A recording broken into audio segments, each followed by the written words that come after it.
"Sir, please check that desk." The trembling voice of Sophie, the 6-year-old daughter of the housekeeper, made Alessandro Moretti, the most powerful Mafia boss in New York, freeze in place just before stepping into his secret meeting with his closest allies at the Long Island estate.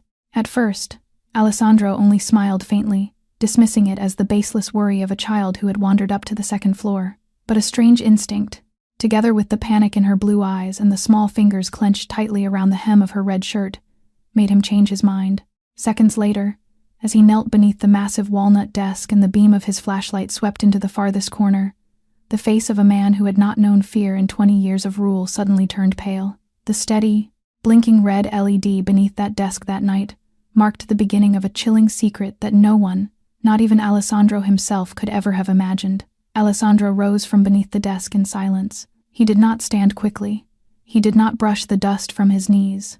He rose the way a man rises from a grave he was not meant to leave, slowly, deliberately, with a body that had already begun rearranging itself around a new fact. He stepped into the hallway, pulled the door closed behind him with the softness of a man who did not want to wake the house, and only then allowed his hand to lift the phone from the inside pocket of his jacket.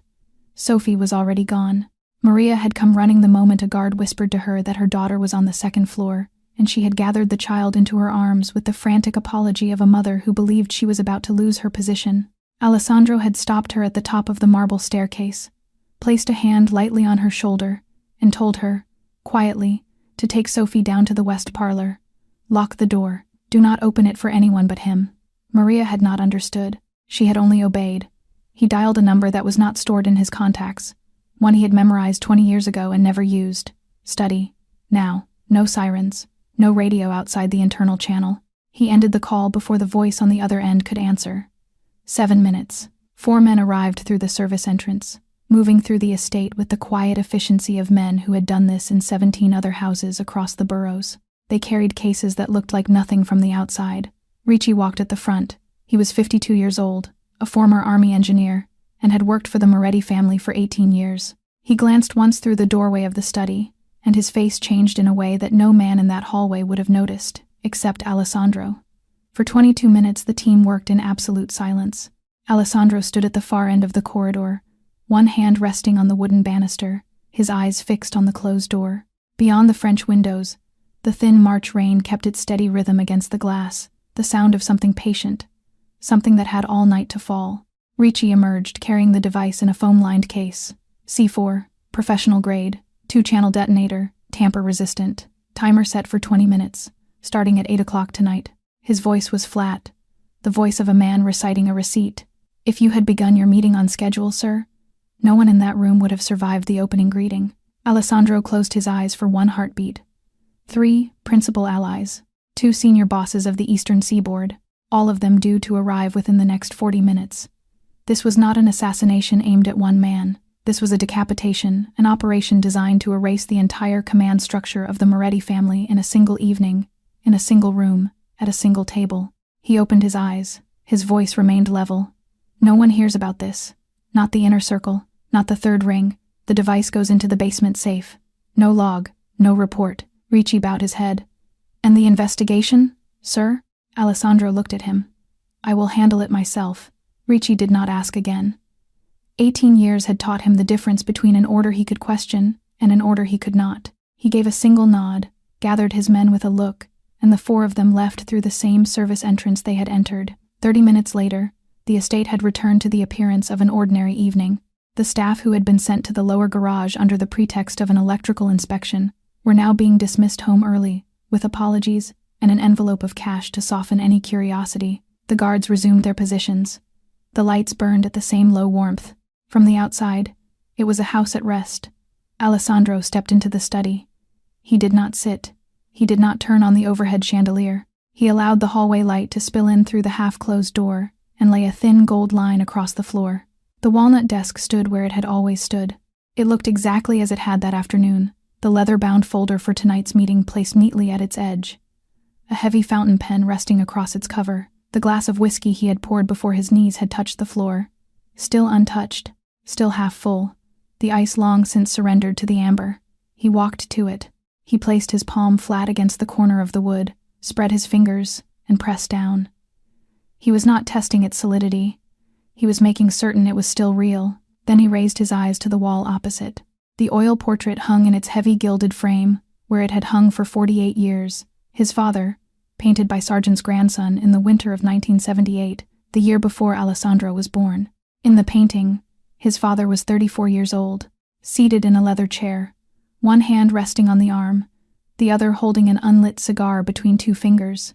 His eyes looked directly out of the canvas at whoever stood in this room. Tonight, they looked at Alessandro. No one in the estate knew what was behind that painting. Not Tony, not Ricci, not a single guard who had walked past it 10,000 times. Not even Victor, in 15 years of standing at Alessandro's shoulder in this very room, had ever suspected the wall behind that portrait was anything other than plaster and paint. Alessandro's father had built it into the wall 25 years ago. He had never spoken of it, not to his wife, not to his consigliere, not to his son until the last night of his life, when the morphine had thinned the line between what a dying man remembered and what he needed to pass on. He had gripped Alessandro's wrist with a strength that no 70-year-old man in his final hour should have possessed, and he had whispered 11 words into his son's ear. Alessandro had smiled at those words then. He had believed them the wandering of a mind at the edge of sleep. He was not smiling now. He crossed the room toward the portrait, and the rain kept falling on the glass behind him, patient, unhurried, indifferent to what a man was about to learn about the one direction his heart had never thought to guard. He did not cross to the portrait yet. Instead, he turned back to the desk, picked up the phone he had set down, and made the calls that had to be made before anything else in the house was allowed to move forward. Don Carlo answered on the second ring. Technical trouble at the estate. Tonight is postponed. I will be in contact within 24 hours. Don Carlo was 60 years old. He had known Alessandro's father before Alessandro was born, and he had learned the difference between a voice that invited questions and a voice that closed them. Tonight's voice was the second kind. Understood. Be careful. The line went dead. The second call went to Don Vittorio. The same sentence, the same reply. The old man did not ask what had gone wrong. He heard what he needed to hear in the space between the words, and he let his student handle whatever fire had begun burning on the north shore of Long Island.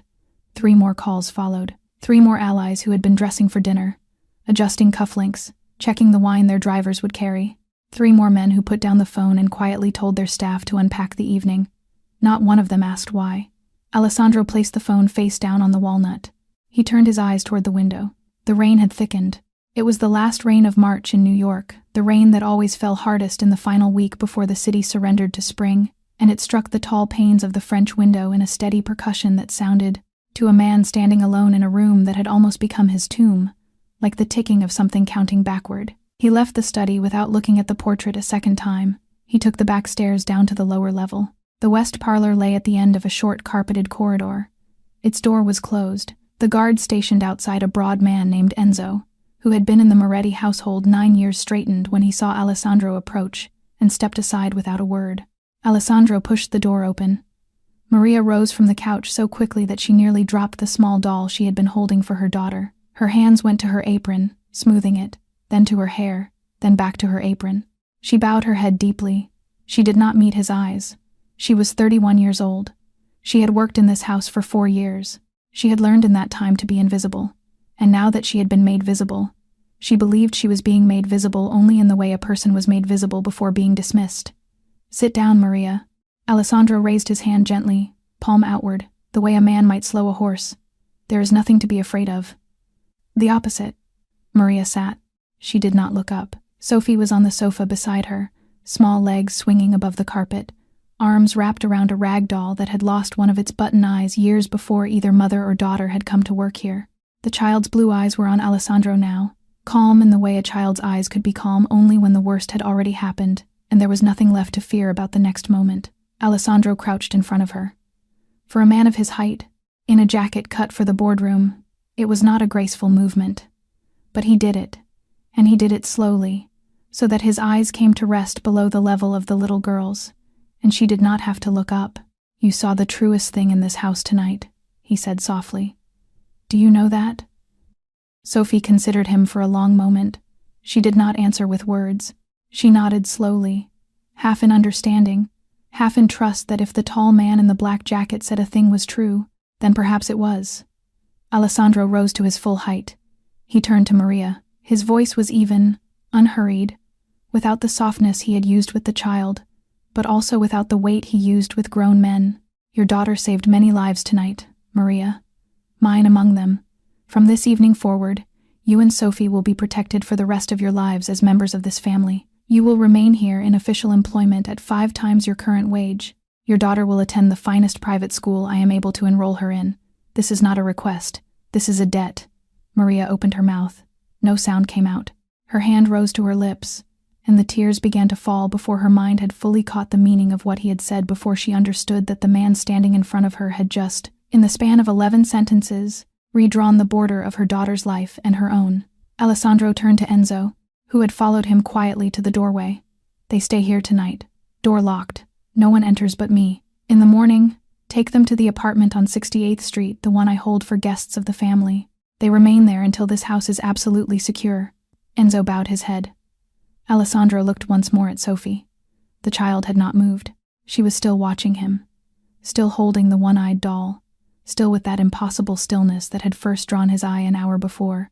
Upstairs, when she had pulled at his sleeve and whispered the words that had cut his life into 2 halves, he did not smile. He was not, tonight, a man who could smile, but he inclined his head to her, a small, formal gesture, the kind a man of another century might have made to a queen, and then he stepped back into the corridor and let the door close behind him. He climbed the back stairs to the 2nd floor. Halfway down the marble hallway, in the strip of gold light thrown by the wall sconces, he stopped in front of the study door. He did not open it. He stood there, one hand near the polished brass handle, his eyes fixed on the wood grain of the door, as though the answer he was afraid to find lay in its whorls and lines rather than in the room beyond it. He needed one moment before he stepped inside, not because he was afraid, because he understood that whatever he was about to do in the next hour would redefine one of 2 things, either his faith in the man he had loved as blood, or his faith in his own eyes. There was no third possibility. There was no answer that would leave both intact. He stepped inside, closed the door behind him, and turned the brass key in the lock. He had never locked this door before, not when Don Carlo had sat across from him negotiating the surrender of 2 blocks in Bensonhurst, not when Don Vittorio had come to talk about the funeral of a shared friend, not on the night his father died, when he had shut himself in this room for 4 hours with only a bottle and a photograph. In 20 years of the study belonging to him, the key had lived in the drawer, decorative and forgotten. Tonight he turned it, and the small mechanical click sounded louder than it should have. He crossed the room toward the eastern wall. The sergeant portrait hung in its heavy gilded frame, taking up nearly a third of the wall, weighted enough that no cleaner had ever tried to move it. No assistant had ever thought to look behind it. His father sat in that painted chair as he had sat in this real room, spine straight, cigar between 2 fingers, eyes level with any man who dared to look back. Alessandro placed his hand on the lower right corner of the frame and pressed inward, at the exact angle his father had shown him in a bedroom heavy with the smell of medicine and yellow lamps. 3 years ago, the portrait swung out from the wall on a hinge no eye could have found. Behind it lay a flat metal panel set flush into the plaster. No visible lock, no exposed hinge. Only a small pale square in the lower left corner, no larger than a thumbnail, that read the ridges of a fingerprint and matched them against a memory that had been programmed into it a quarter of a century before Alessandro had become a man. He pressed his thumb against the sensor. The panel slid aside without sound. Inside sat a compact wall safe, and, beside it, a hard drive wired to its own uninterrupted power source, a small black box that had drawn silent current from a line that did not appear on any electrical schematic of the estate. 25 years ago, on a summer afternoon that Alessandro could no longer picture, but his father had once described to him in whispered pieces, the old man had installed a camera. It was smaller than a fingernail. It was hidden inside the bronze lion that stood at the corner of the walnut desk, tucked into the hollow behind the animal's left eye, its lens no wider than the pupil of an insect. Only his father had known. Then his father had died, and only Alessandro had known.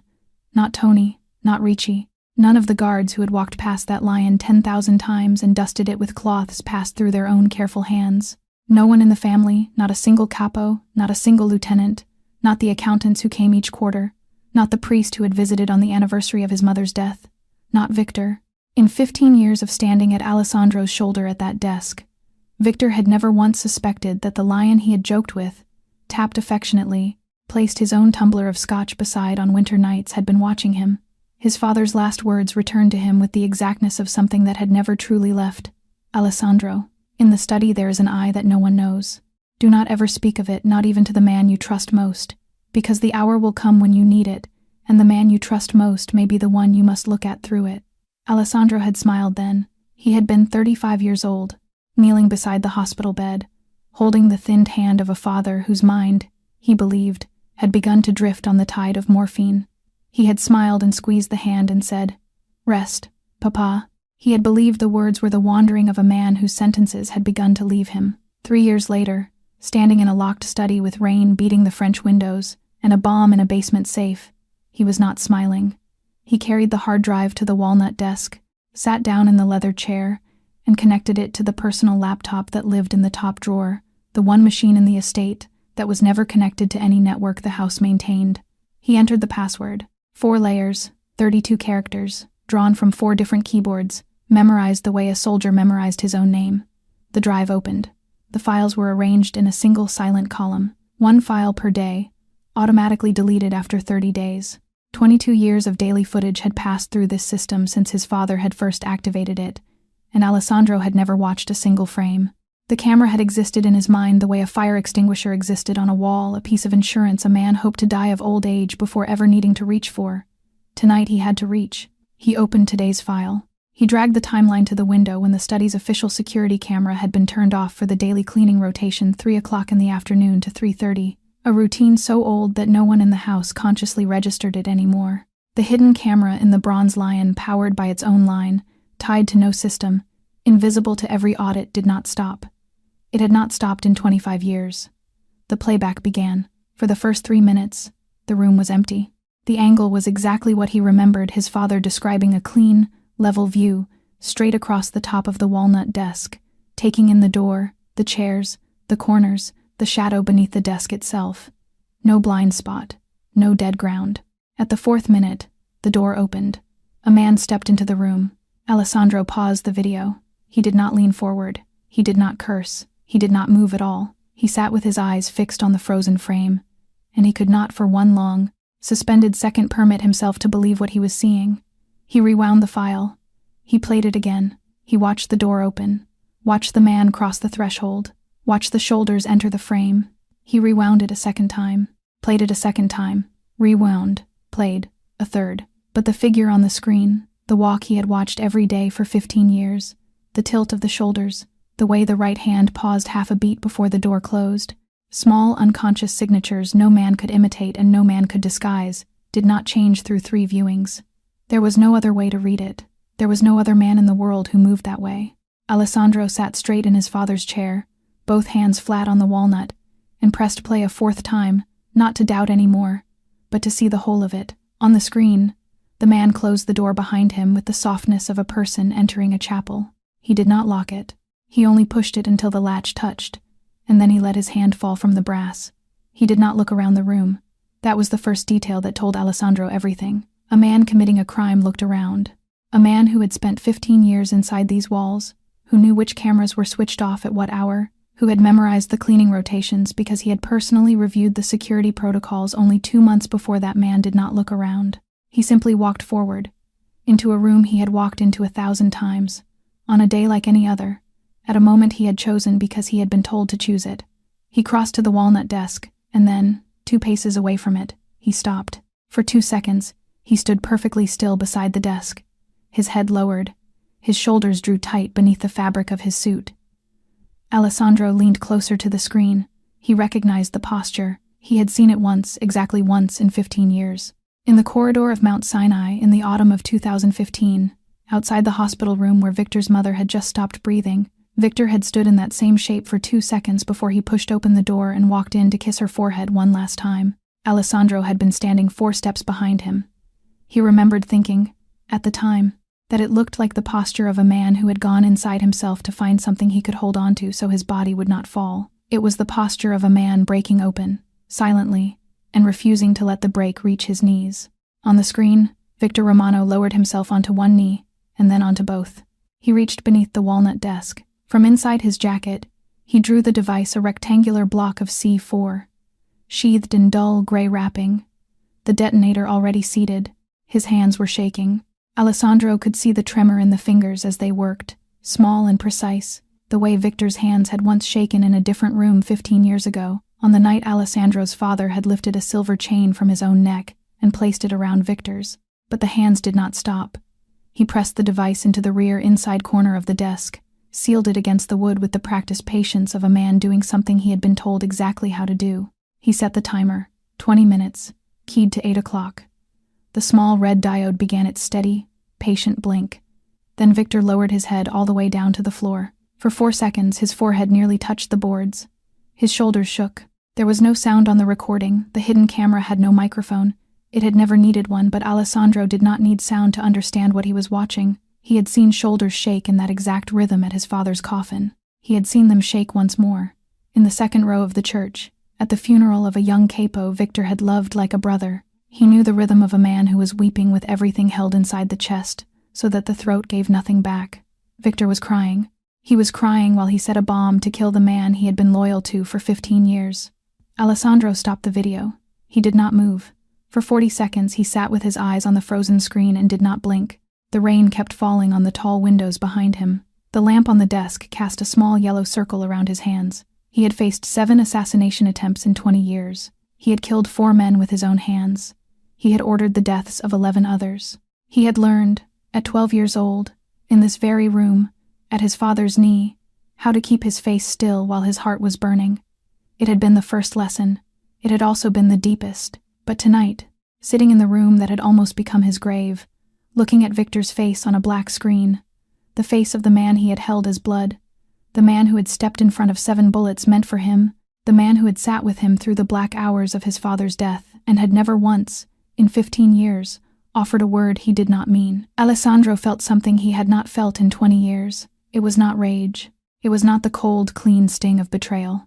It was pain. The kind of pain his father had never taught him how to prepare for. There are betrayals that shock, and there are betrayals that do not shock because they have already been feared, quietly, for years.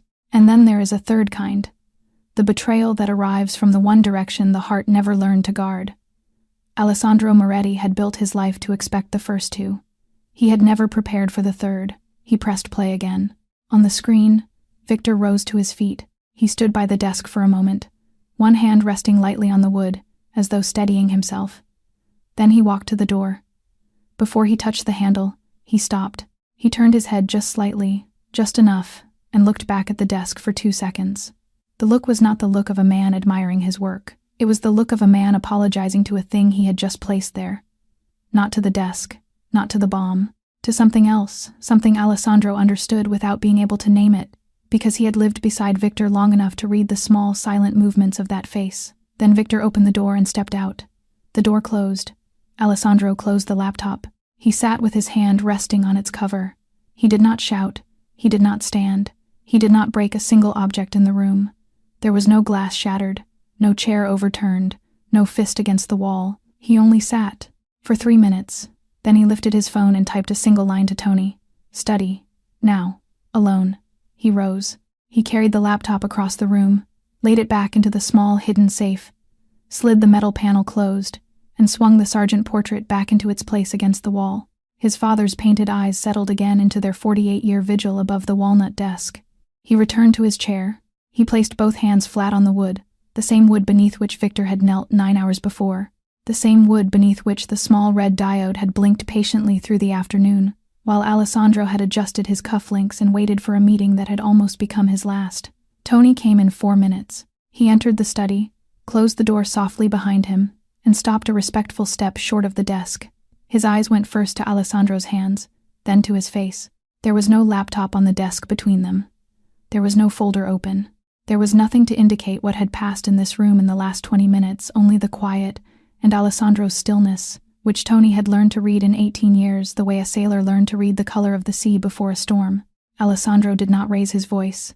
He said one sentence, in a tone so level it was almost frightening. "Bring Victor here, now."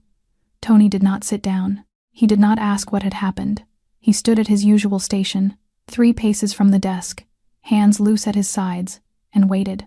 He did not ask because Alessandro's voice had carried a color he had learned to recognize in 18 years of standing in rooms with this man, the color of an order that did not permit discussion. It was not the color of anger. Anger was easier. Anger left room. This voice left none. But there was one thing he still needed to know before he moved. He asked it softly. Cuffs? No cuffs? Alessandro did not look up. His eyes rested on the walnut, on the space between his own two hands, on the wood beneath which a small red diode had been blinking 9 hours ago. No cuffs. No hands laid on him. If he asks, tell him I need to talk about the Brooklyn business. Nothing else. Tony nodded once. How many men? 4. No more. Choose men who can stay quiet. Weapons? Holstered. No one draws unless he moves first. He will not move. Tony nodded again. He waited. He could feel that there was something else, some sentence Alessandro had not yet spoken aloud, and needed to speak aloud, so that saying the word would confirm to himself that the word was true. Alessandro raised his eyes. And in that look, Tony saw something he had not seen in 18 years of standing at this man's shoulder. Not the anger he had witnessed across countless boardroom tables. Not the cold, patient resolve he had watched shape itself in the seconds before a hard decision. Not the practiced control of the boss, the mask he had learned to wear at 12 years old and had worn every day since. He saw something else, something softer, something more painful, and, because of the softness and the pain, something far more dangerous. Alessandro said one word, Victor. Tony did not move a muscle in his face. That was why Alessandro had chosen him tonight, and not any other capo. That was why the message had gone to him and to no one else. Tony had learned, in 18 years, that certain sentences could not be received with an expression that some names, spoken in some rooms, in some voices, were entitled to a face that did not react, but inside his chest, something dropped. It was as if the ground floor of a building had quietly collapsed and left the upper stories still standing, still furnished, still lit but resting on nothing. Victor Romano, the man who had been Alessandro's right hand for 15 years, the man Tony called Fratellino, little brother. Every Christmas dinner in this house, at that same walnut table 3 floors below, glass raised, mouth full of laughter. The man who had stood as the best man at the wedding of Tony's younger sister 7 years ago, in a gray suit Alessandro himself had paid for, and had made a toast that had reduced 2 rows of women to tears. That Victor. Tony drew a slow breath through his nose. Then he asked, in a voice so low Alessandro barely heard it. You are certain? Alessandro did not answer with words. He only held Tony's eyes. That look said, I have seen it with my own eyes. There is no mistake. Tony nodded. He did not ask again. He did not ask how, or where, or through what means Alessandro had come to be certain he knew the boss would not explain. And he knew he did not need to know. Some certainties were the boss's alone to carry, and the men beneath him carried only the orders that came out of that certainty. 35 minutes to Brooklyn, Tony said. 40 back. You will have him at 12:30. Bring him up here. This room.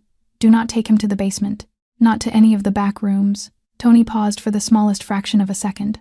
This was unusual. The study was where Alessandro received the men who came to negotiate, not the room where interrogations were held. The house had rooms for that. It had always had them. But he did not question it. Understood. He turned and left the study, closing the door quietly behind him. Alessandro was alone again. He rose from his chair. He walked around to the front of the walnut desk, to the side where visitors sat, the side that faced the leather chair he had just left, and he stopped there. He placed both hands flat on the wood, the same wood beneath which, 9 hours earlier, Victor had knelt with trembling fingers and lowered his head to the floor for 4 seconds before pressing a rectangular block of C4 into the far inner corner. He thought about the question he was going to ask. Only 2 words. Why? But the answer might be history. Or the answer might be the thing that redrew every year of the life he had already lived, every dinner he had shared, every gunfight he had walked out of alive, every quiet evening in this room across a bottle of scotch in a silence that had felt, for 15 years, like the safest silence in New York. He had chosen this room. Not the basement, not any of the back rooms. And he had chosen it for a reason he had not yet spoken aloud, not even inside his own head. Because if Victor could not explain if the answer, when it came, was not enough, then Alessandro wanted the last drop of Victor's blood to fall onto the same walnut beneath which Victor had set the bomb. That would be a justice his father would have understood. That would be a justice that closed the circle in the exact place it had been opened. He looked down at his own hands, resting on the wood. The rain outside had not stopped. It fell in the same patient counting rhythm it had fallen in all evening, indifferent to the room, indifferent to the man, indifferent to the car that was, at that moment, pulling away from the estate's north gate with 4 quiet men inside it, heading south across the East River, toward a Brooklyn address where another man was sitting alone in the dark, waiting for the news that would decide whether he ended tonight as a corpse or as something worse. Alessandro lifted his hands from the desk. He crossed to the sideboard, poured a single measure of scotch into a fresh crystal glass, and set it on the wood at the corner nearest to the visitor's chair. Not for himself, for the man who would be sitting there in 58 minutes. 12:27 in the morning. The black SUV rolled to a stop in front of the main gate of the Long Island estate. Alessandro stood at the second-floor window of the study, one shoulder against the wooden frame, and looked down. The rear door of the vehicle opened. Victor stepped out. No cuffs. No barrel pressed against his ribs. He wore what he had been wearing when the four men had knocked on the front door of his Brooklyn brownstone: a plain black wool overcoat, dark trousers, brown leather shoes worn soft at the toes from years of walking these grounds. Ordinary clothing. The clothing of a man who had been about to sit down alone at his kitchen table when he had heard the knock and had understood, before the door had fully opened, that the hour he had been waiting for had come. But the walk was not the walk of the Victor that Alessandro had known. The shoulders were drawn tight. The pace was slow. The head was lowered. That was not the walk of a man rehearsing a defense. That was not the walk of a man who intended to speak. That was the walk of a man who had made his peace with the ground 3 days ago, and was only now arriving at the place he had already, in his own mind, been buried. Alessandro watched him cross the gravel of the front drive. Tony walked half a step ahead. The four men chosen for the escort flanked Victor, 2 on each side, close enough to prevent flight but not close enough to shame him, their hands empty, their eyes fixed forward. There had been no rough hand laid on him, no word spoken above a murmur, from Brooklyn to Long Island. He had climbed into the SUV of his own accord. He had sat in the middle seat between 2 of them and looked at his hands for 40 minutes. When the vehicle had turned through the gate, he had raised his eyes once, briefly, to the shape of the house he had loved for 15 years, and then he had lowered them again. Alessandro turned from the window. He walked slowly to the door of the study, unlocked it the second time in one evening that key had been turned in that lock. After 20 years of being decorative, and left the door ajar, he returned to the leather chair behind the walnut desk. He did not sit. He stood behind the chair, one hand resting on its high back, and listened. He heard the front door of the estate open on the ground floor. He heard the soft, disciplined footfall of 6 pairs of shoes crossing the marble of the foyer. At the base of the great staircase, the group stopped. Tony's voice, low, carried up faintly through the height of the atrium. Up. There was a pause. Alessandro could not see what happened in that pause, but he could picture it. Victor raising his head, looking up the flight of white marble, looking at Tony, and those eyes telling Tony that he understood. Not being taken to the basement did not mean this would be lighter. It meant the opposite. Being taken up to the study meant that Alessandro wanted to look him in the eye inside the very room he had betrayed. It meant the boss had not chosen distance. It meant the boss had chosen the closest possible ground, the ground where the betrayal itself had been laid down. Victor began to climb. His footsteps came up through the marble one at a time. Slow, deliberate, not hesitant. Victor Romano had not been a hesitant man in 15 years, but waited, in the way a man carried his weight when he understood that each step might be a step he would never take again. His hand, Alessandro knew without seeing it, would be resting lightly on the polished wooden banister. Not because he needed the support, because he wanted to touch this house one last time, because he had walked up this staircase hundreds of times in 15 years. He had walked up it as a boy of 25 when Alessandro's father was still alive and had summoned him for a first private conversation. He had walked up it on the night Alessandro's father died, carrying a coat that no one had asked him to bring and setting it around Alessandro's shoulders in the corridor without a word. He had walked up it on the morning Alessandro had assumed the seat of the family, 3 days after the funeral, and had stood behind Alessandro's left shoulder in the study, while 3 men in dark suits had knelt to kiss the ring their new dawn wore. Tonight was, perhaps, the last time. The footsteps reached the top of the stairs. The 4 escorts followed. Tony led them along the marble corridor of the second floor. The wall sconces threw their soft gold light. No one spoke. They stopped in front of the study door. Tony knocked twice light, in the small, precise rhythm known only to the inner circle, the rhythm that told the man on the other side of the door who was standing on this one. The door opened from the inside. Alessandro had crossed the room to open it himself. He stood in the doorway, one hand still on the brass, and he looked at Victor. For half a second, neither of them moved. Their eyes met. Nothing was said. Nothing needed to be said. In that half-second past the entirety of 15 years, the gunfights survived together. The funerals endured beside one another. The The christenings, the weddings, the quiet nights across a table in this very room, when the whole world had been elsewhere, and only the two of them had remained inside, a silence that had, until 9 hours ago, been the safest silence Alessandro had ever known. Then Alessandro stepped aside. Inside, Victor walked in. Alessandro turned to Tony and the 4 men in the corridor. His voice was quiet, without ceremony. Outside, stand in the hall, door closed. No one enters until I call, not even if you hear something. Tony hesitated for the length of half a breath. Then he lowered his head. Understood. The 4 men stepped back. Tony pulled the door shut with the same care he had used the entire evening, and the brass handle settled into place with a small final click. Alessandro and Victor were alone, in the very room where, 9 hours earlier, Victor had knelt on the floor with a block of gray C4 inches his shaking hands. Victor stood in the middle of the room, beside the walnut desk. He did not move. He did not look down at the space beneath the desk. He knew exactly where the device had been placed, and he knew exactly that it was no longer there. His eyes did not need to confirm what his hands had done 9 hours before. He only looked at Alessandro. Alessandro walked to the leather chair behind the walnut desk. He sat down. He placed both hands, palms flat, on the surface of the wood, the same wood beneath which Victor had lowered his head to the floor and wept for 4 seconds before setting a timer for 20 minutes. He looked at Victor. His voice rose from somewhere deep beneath the boss he had been for 20 years. Not the voice of authority, not the voice of judgment, but the voice of a man who was being cut open by the answer he was about to receive, whether he received it in words or in silence. Why? Victor did not answer. He looked down at the surface of the walnut desk. His hands, resting at his sides, closed slowly into fists against the fabric of his trousers. His shoulders did not move. His breath did not change. He simply stood there, in the middle of the room, and let the question settle into the air between them the way a stone settled into deep water. 40 seconds passed. Alessandro did not push. He sat straight in the black leather chair, the chair his father had occupied for 30 years, the chair he himself had occupied for 20, and his hands remained flat on the wood before him. He had learned patience in this room at the age of 12.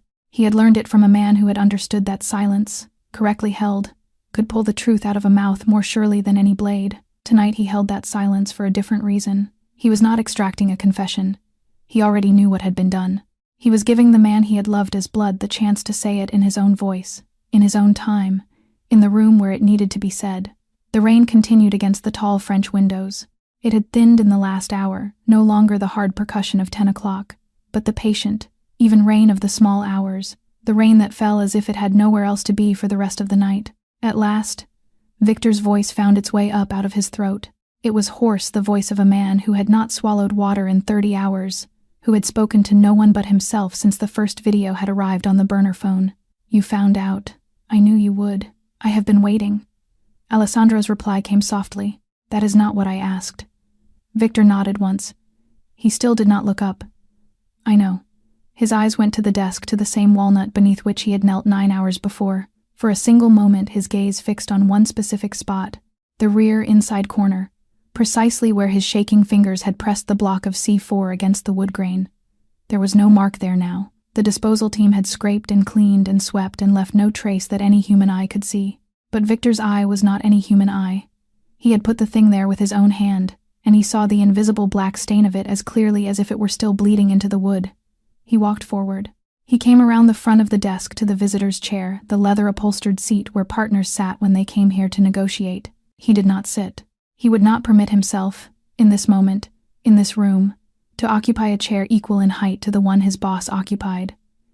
Instead, he continued past it. He walked to the side of the walnut desk, to the same side, to the same corner, and there, on the polished wood floor, in the exact place where 9 hours ago he had knelt to lay a bomb, he lowered himself to his knees a second time. No one had forced him. No one was standing over him. The 4 guards were on the other side of a closed door. Tony was in the corridor. The house was silent around them. There was no witness in this room but Alessandro and the painted eyes of Alessandro's father watching down from the wall. Victor knelt because he had chosen to kneel. Alessandro watched him lower himself. He said nothing. He waited. Victor placed both hands on his thighs, palms flat, and lifted his head. He looked directly across the desk into Alessandro's eyes. His own were full of water, but the water did not fall. He was holding it back with the kind of will that only a man who had lived 15 years in this world could possess. That will had been forged in this house. It would not break here, not now. He spoke. His voice was low, but it was steady. Alessandro, I am not asking for forgiveness. I am not asking for mercy. I know I have to die. Your father taught me from the first day my blood is Moretti blood, and if I betray, I am to cut my own throat before the Moretti has to do it. He paused. He drew a slow breath. Then he continued. I did not cut my own throat because I need 24 more hours. After that, you can kill me by your own hand in this room, beside this desk. That is fair. I will not resist. I will help you if you want. I will show you where to cut. I will keep my eyes on you, so you do not have to look at me when it is done. Alessandro did not move. He did not answer. Victor looked at him, and for the first time since he had entered the study, his voice cracked only a hairline, only one small fracture along a single sentence. But before that, I need you to hear one thing. One, this is not a defense. This is not for me to live. This is so that you know the truth before you decide. The silver crucifix under Victor's collar caught the light of the desk lamp as he shifted his shoulders, the crucifix Alessandro's father had lifted from his own neck 15 years ago and placed around Victor's. In this room, on a summer evening that both of them remembered in the exact same detail, from opposite sides of the walnut, Alessandro's eyes went to the silver, then back to Victor's face. He did not ask Victor why he had needed 24 more hours. He did not need to ask. He had seen, on the hidden footage, the moment Victor had lowered his head for 4 seconds to the floor before pressing the device into place, and in that moment, watching alone in this room 3 hours ago, he had already understood. Whatever Victor had done, Victor had not done as a traitor. Whatever had driven him to kneel beneath this desk had not come from within him. It had come from outside, and it had come with a weight heavier than 15 years of loyalty. He only needed Victor to speak the truth aloud.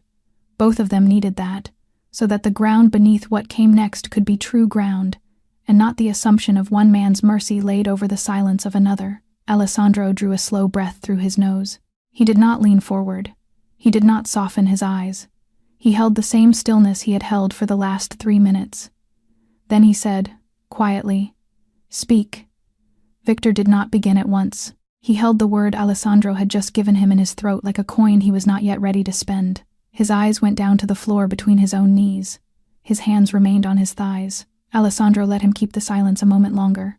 Then he asked the second question, the one that would collapse the entire wall between them the instant it was answered. What is it that you need 24 more hours for? Victor looked up. He did not answer immediately. He knew the moment the answer left his mouth, everything would change. There would be no further ground to retreat to. Every word after it would be built on that first sentence, or on the ruin of it. He spoke, softly but clearly, to save Elena, to save Lucia. Alessandro had known. From the 4 seconds of Victor's bowed head on the hidden footage, he had known. From the tremor in Victor's hands, as they had pressed the C4 into the wood, from the 2-second backward glance Victor had given the desk before leaving the room, all of it had told him the same thing hours ago, in the silence of an empty study, watching a screen with the rain against the window.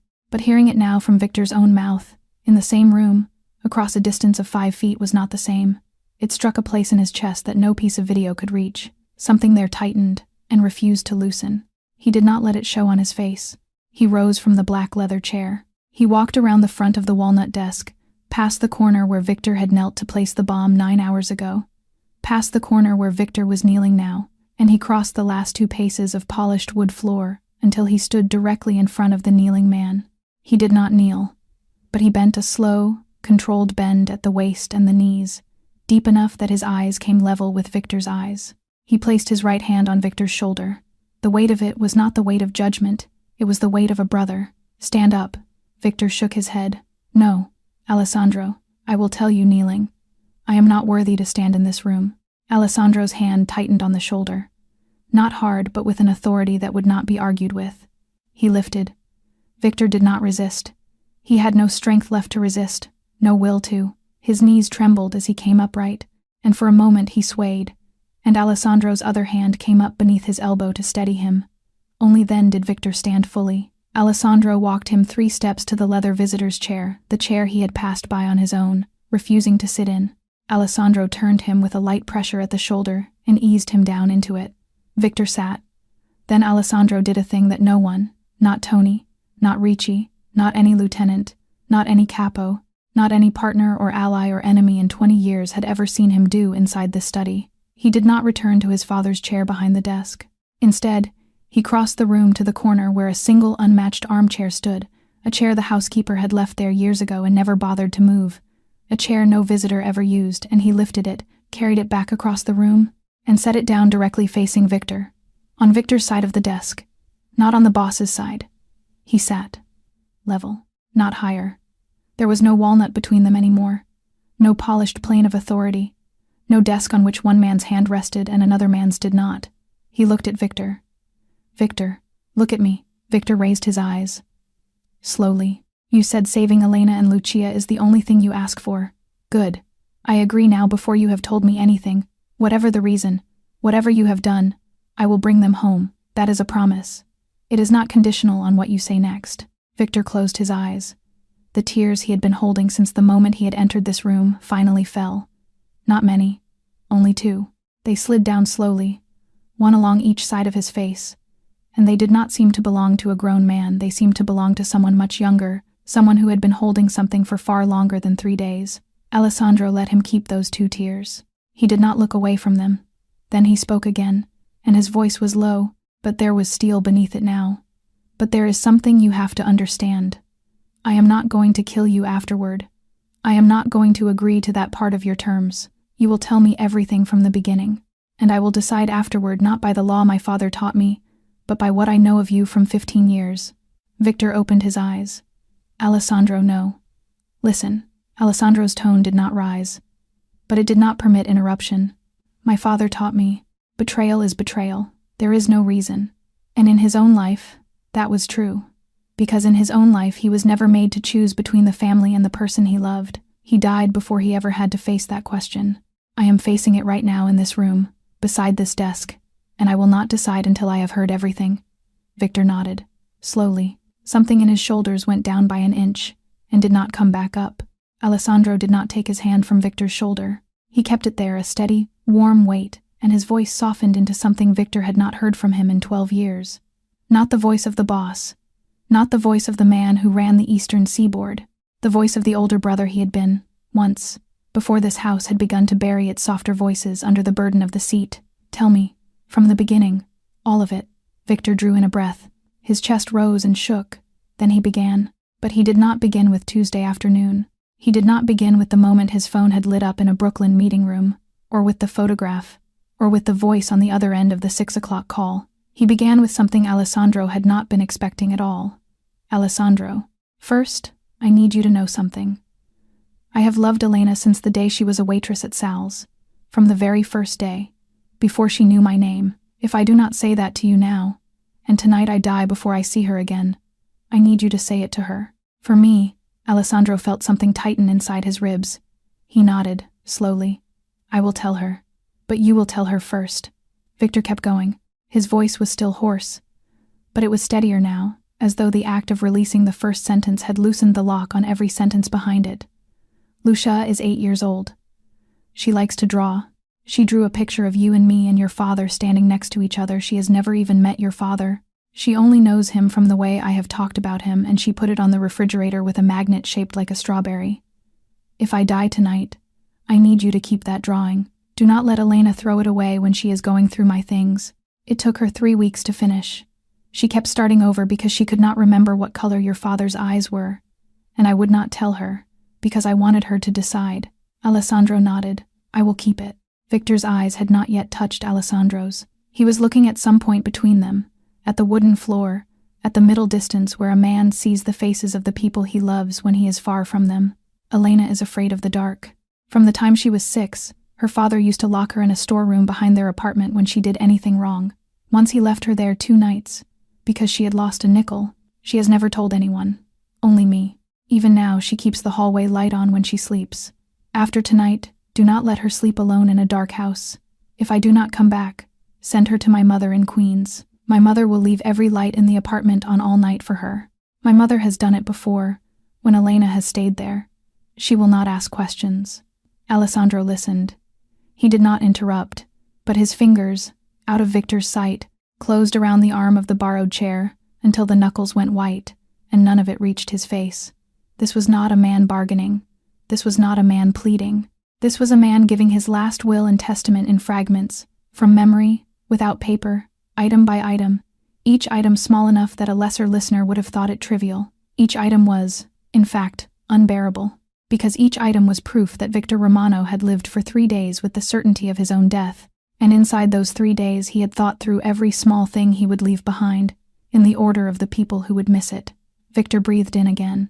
His voice did not shake yet, but it was thinning. "The cross your father gave me. Give it back to Lucia. Tell her that the godfather she never met wore it before her father did. Tell her that her father tried to live worthy of it for 15 years and failed once. At the end. Do not defend me. Do not soften it. Just tell her the truth. When she is old enough to understand, she will understand. My daughter is smart. She will not need it dressed up." Alessandro cut in. "You will hang it around her neck yourself. On the day of her wedding." Victor lifted his eyes for the first time and looked directly at him. There was something in his gaze that flickered not hope. He did not permit himself hope. He had spent 3 days making himself unable to hope, but something adjacent to it. Something that had lived just underneath hope for those 3 days without a name. "If you are kind enough to let me live until that day," he said quietly. Alessandro did not answer that. He did not want to answer it yet. He had made his decision hours ago in this room, alone, watching a screen. But the decision needed a floor of truth beneath it, before it could be spoken aloud. And the floor was still being laid, sentence by sentence, in Victor's own voice. "Go on," Alessandro said. "Tuesday afternoon." Victor nodded. He drew in one more breath deeper this time. The breath of a man preparing to walk into a room he had walked out of 3 days ago, and had been walking out of, over and over, every hour since, and he began at the beginning. He began with the phone call at 3 o'clock. And the ordinary voice of his wife telling him she would be home before 5, and the last thing she had said to him before she had hung up, which had been the same thing she always said, before she hung up, 5 words that he had heard thousands of times in 9 years of marriage, and had never, until this week, understood were the kind of words a man could hear for the last time on any given afternoon without knowing. He told it plainly, without dressing. As he spoke, Alessandro did not move, not once. He did not shift in the borrowed chair. He did not glance at the walnut desk. He did not look at the tall French windows where the rain kept its patient rhythm. He kept his eyes on Victor's face, and he kept his hand where it had been for the last several minutes, resting lightly on the shoulder of a man who was giving him a widow's testimony from inside a still-living body. The silver crucifix beneath Victor's collar caught the lamplight every time his chest rose to breathe. It rose.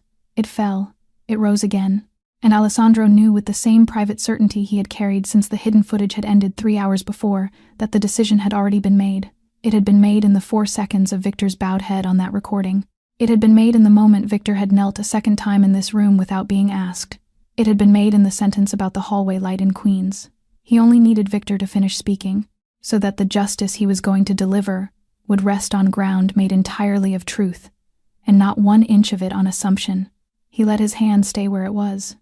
He let Victor keep talking. He began at 3 o'clock on Tuesday. His voice was flat now, the voice of a man reading from a report he had been forced to memorize, one that no longer sounded to him like it belonged to his own life. Elena had called from the sidewalk on Mulberry Street. It had been an ordinary Tuesday. She and Lucia had gone to Little Italy the way they always went to Little Italy on Tuesdays, to the small grocery 3 doors down from the bakery, to buy the ingredients for the lasagna she made every Sunday. It was Victor's favorite meal. She had been making it for him for 9 years. She had told him she was picking up ricotta and San Marzano tomatoes, and Lucia had asked to stop at the toy shop on the corner, and Elena had promised her 10 minutes and no more. She had said she would be home before 5. She had ended the call the way she always ended calls with him. "I love you. Come home early." He had never counted, in 9 years of marriage, how many times he had heard those 5 words. If she had asked him at the beginning of that week, he would have said several thousand. He would not have said they were the kind of words a man could hear for the last time on any ordinary Tuesday afternoon without knowing. At 4:25 in the afternoon, he had been sitting in a small conference room above a shipping office on Court Street, listening to 5 capos discuss the price structure of the Brooklyn docks. His phone had lit up on the table, an unknown number, not a call, a message, a single photograph attached. Elena was tied to a wooden chair. Her eyes were bound with a black cloth. She was sitting in a room he did not recognize, bare walls, a single overhead bulb, the floor of a place that had once been an industrial storeroom and had not been swept in years. Beside her sat Lucia. His daughter was wearing the pink cardigan Alessandro had given her the previous Christmas, the one with the small pearl buttons that Elena had had to sew back on twice because Lucia refused to take it off even to sleep. Lucia's face was the color of paper. Her mouth was covered with tape. Her small wrists were tied to the arms of a chair too large for her. Beneath the photograph was one line of text. Wait for the call. Tell no one. If this phone is switched off, or if you contact anyone, both of them are dead in 10 minutes. Victor described the moment to Alessandro without decoration. He had sat in that room for another 20 minutes, surrounded by 5 men of the Moretti family, who were arguing about the tariff on olive oil shipments and laughing over an anecdote from a warehouse in Red Hook. He had kept his face still. He had nodded at the right places. He had answered when he was addressed, and later he would not be able to remember a single word he had said. He had used the 20 years he had spent in this life, and the 15 years he had spent at Alessandro's shoulder, and every lesson Alessandro's father had ever taught him about how to keep his face empty, and he had used all of it, in one long, silent expenditure, to survive that 20 minutes. When the meeting had ended, he had walked to the men's room on the second floor of the shipping office. He had locked the stall. He had sat on the closed lid of the toilet for 4 minutes, with the burner photograph phone in his hand, and he had thought, very carefully, about who he could call Alessandro: Tony, the capo across the table who had loved him as an uncle, the priest at St. Anthony's, his own mother in Queens, and he had understood, one name at a time, that any single call would kill both of them in 10 minutes. He had understood also that whoever was watching him well enough to know when a phone was off, which meant he was being watched now, at that moment, in the second-floor men's room of a Court Street shipping office. He had stood up. He had walked out. He had bought a burner phone, in cash, at a bodega on Atlantic Avenue, because the message had told him to. The call came at 6:08 in the evening. The voice on the other end did not introduce itself. It did not need to. Victor recognized it inside the first 2 syllables. He had sat across a table from it twice in the last year, at 2 of the periodic sit-downs between the Eastern families. He had watched it smile behind a tumbler of imported grappa. Leonardo Russo, the head of the Russo family, the Moretti's principal rival for 2 years running, a man who had wanted the Eastern Seaboard for a decade and had made no secret of it. Leonardo had made 3 demands. 1. A block of military-grade C4 was to be placed in Alessandro Moretti's private study, beneath the walnut desk, before 8 o'clock on Friday night. The device would be delivered to Victor by disguised courier on Thursday evening. He would receive detonation instructions with it. 2. Victor was to speak to no one. Not a phrase at his own dinner table about feeling unwell. Not a note written and torn up. Not a single behavior that would allow Alessandro to sense, at even 1%, that something was wrong. 15 years of a face Alessandro could read in his sleep, and Victor was to hold that face perfectly still for 3 days. 3. Victor was to report twice a day, at 6:08 in the evening and 11 at night, by calling back on the burner. Each call was to consist of a single coded phrase, memorized. If a report was missed, if the timing was off by more than 4 minutes, the punishment would be visible in the next video. In exchange, after the bomb detonated and Alessandro was confirmed dead, Elena and Lucia would be released unharmed within 2 hours, at an address in Queens. Victor had not believed it. He had known in the same 3 seconds it took Leonardo to finish the 3rd condition that the release would never happen. Leonardo Russo did not leave witnesses. He did not leave loose ends. 2 women who had spent 72 hours inside his safe house would not be returned to walk the streets of New York and speak about what they had seen. But he had also known, in the same 3 seconds, that a small chance was a chance, and that no chance at all was no chance at all. And he had chosen the small chance. He told Alessandro next about the videos. Every 2 hours, for 3 days, a new video had arrived on the burner phone, 37 in total. He had watched each one. He had to, because Leonardo had built the instructions into the videos themselves, small operational details buried in the last 30 seconds of each recording, adjustments to timing, to courier drop points, to the shape of the report he was to give at the next call. Missing one video meant missing one instruction. Missing one instruction meant one of Lucia's fingers. That had been the rule. Leonardo had said it once, at the end of the first call, in the same tone a man might use to describe the terms of a business lease. Alessandro listened. He did not interrupt. His fingers, resting on the arm of the borrowed chair, had gone completely white around the wood. His face did not move. Victor reached inside the breast pocket of his black wool coat. He took out the burner phone, small, cheap. its plastic casing scratched in one corner from being dropped on a Brooklyn kitchen floor at some point in the last 3 nights. He set it down on the walnut desk between them, on the same wood beneath which, 9 hours earlier, he had knelt to press a block of gray C4 into the inside corner. He looked at Alessandro. His voice was steady, but it was the steadiness of a man who had emptied himself of everything except one final sentence. You do not have to watch all of them. But if you need to see, they are there. All 37. I did not delete a single one.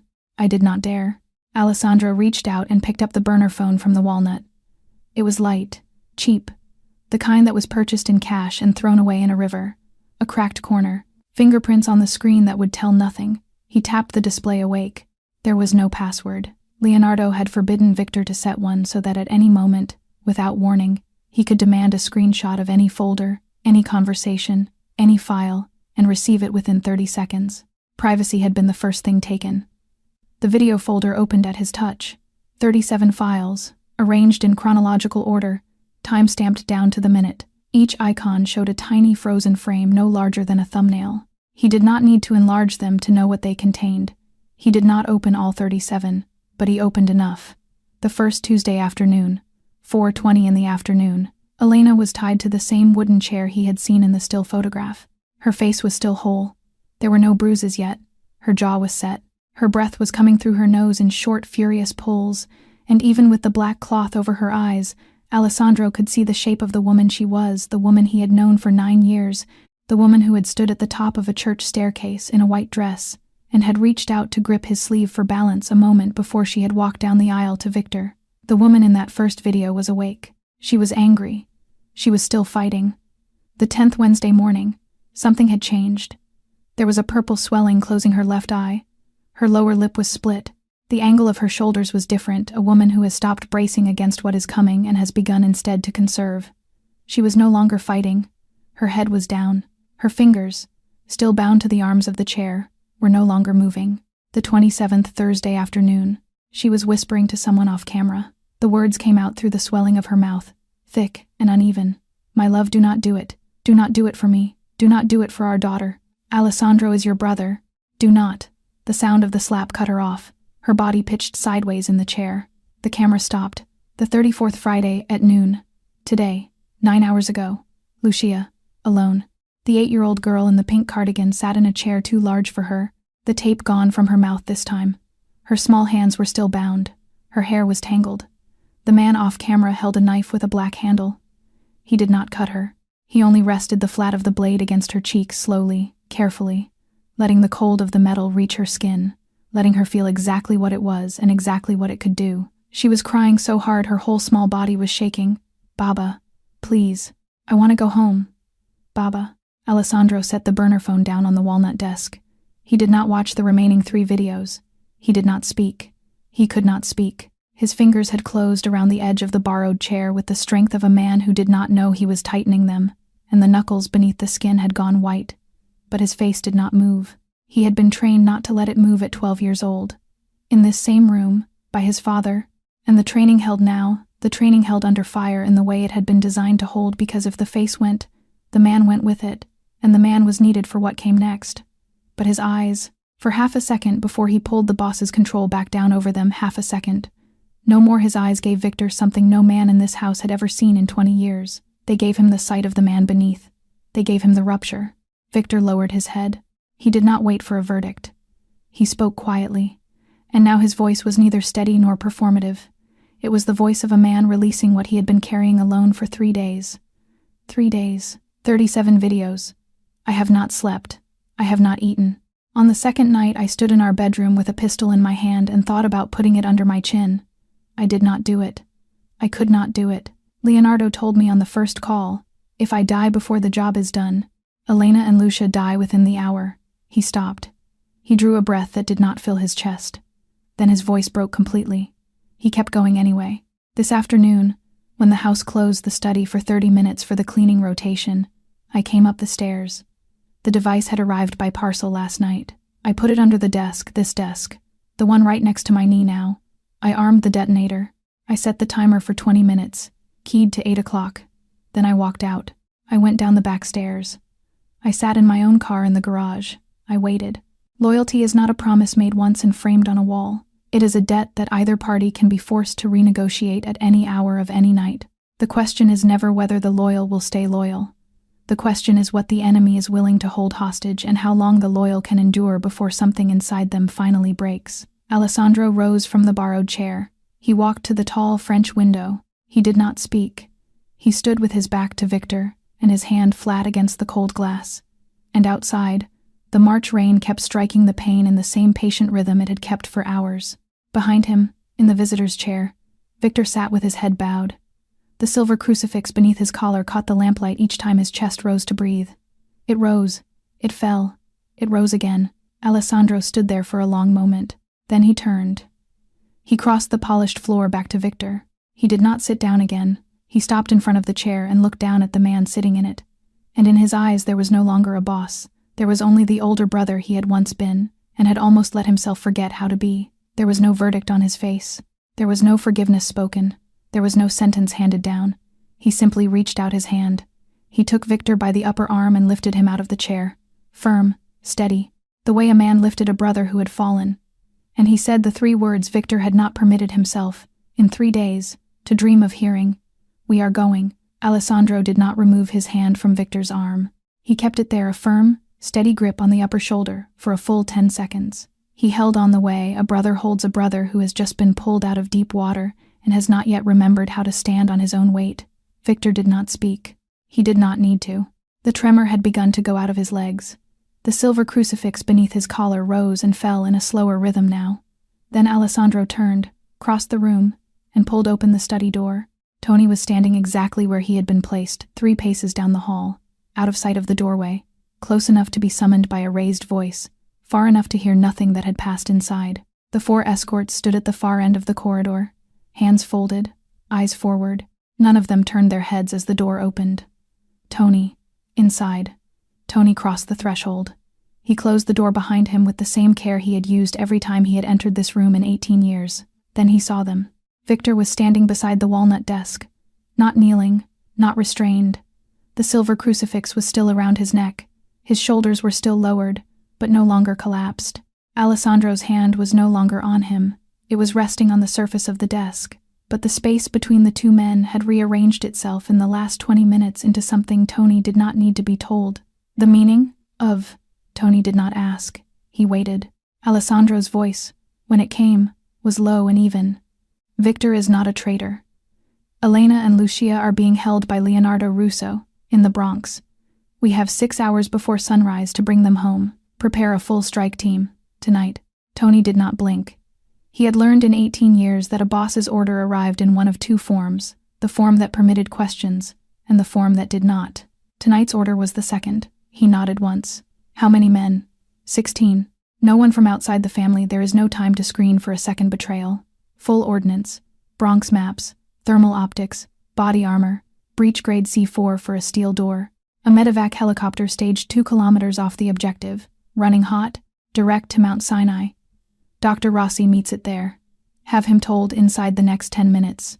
Tony committed each item to memory in the order Alessandro had spoken them. He did not ask about Leonardo. He did not ask about the rules of engagement. Both had been made clear by the sentence, "Bring them home." Understood. He crossed the room, opened the door, and left. Alessandro turned back to the walnut. Rolled across its surface now was a wide, folded map of the Bronx, one of the tactical maps kept in the basement of the estate, laminated, marked with the old boundaries and utility lines of a borough Alessandro had not personally walked in 12 years. One of the 3 loyal capos had carried it up during the last stretch of Victor's testimony, and had laid it there without speaking a word. And Alessandro had not looked up to acknowledge him. The map had waited beside the burner phone until now. Alessandro spread it flat with the heel of his hand. Victor stepped forward. There was a hesitation in him at first, the last remnant of the man who, 5 minutes earlier, had been kneeling beside this same desk, waiting to be executed against it.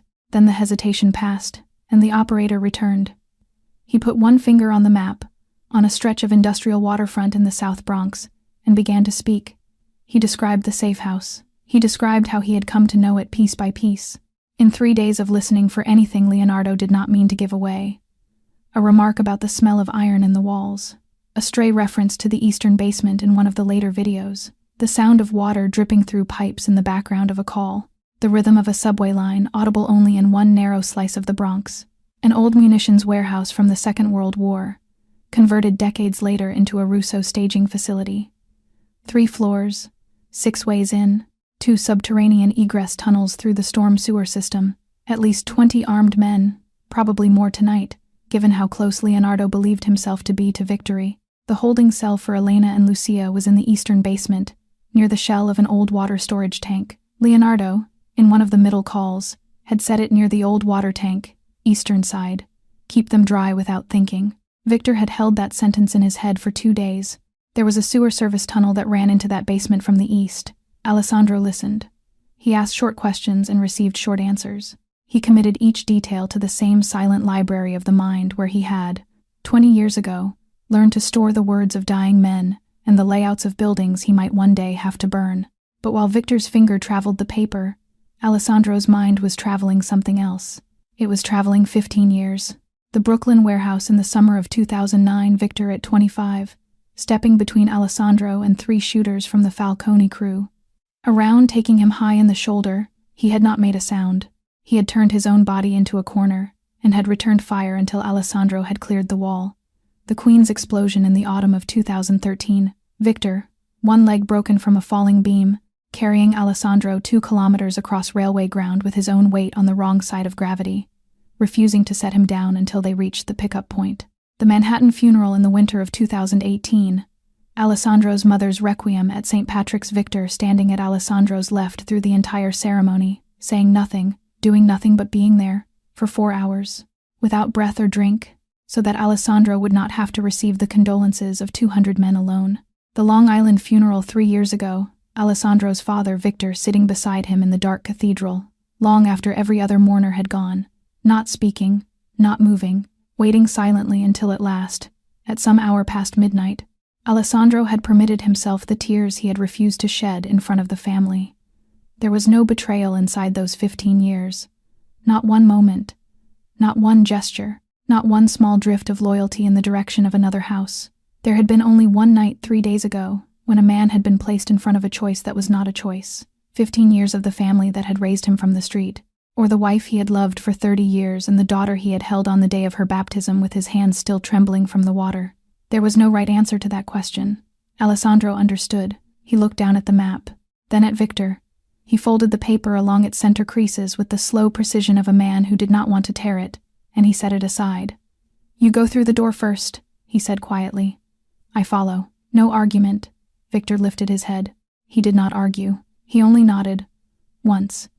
And beneath his collar the silver crucifix, the one Alessandro's father had lifted from his own neck 15 years ago in this same room, caught the lamplight and held it.